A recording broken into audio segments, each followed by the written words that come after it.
Welcome to Blizzard Fire. We hope this video helps fire up your solution. In this video, I will explain how to make animation in Thunkable. We'll start by understanding the core animation components available. You'll learn how to add visual flair to your apps without writing any code, making your projects more dynamic and engaging for users.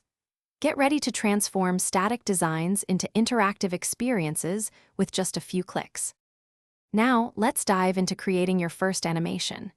You'll use the Animate block, which is central to bringing your elements to life. We'll cover how to adjust properties like duration and delay to control the speed and timing of your animations. This allows for precise control over how elements move, fade, or resize on screen, creating a polished look. Moving beyond the basics, we'll explore how to chain animations together for more sophisticated effects. Imagine an element fading in while simultaneously moving across the screen.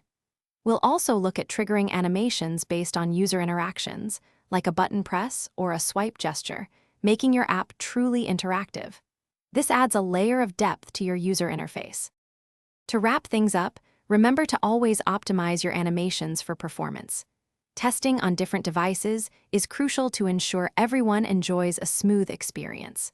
A well-optimized animation enhances user satisfaction without slowing down your app. Also, for more great deals and to check out the Owala water bottle, make sure to look at the links in the description below.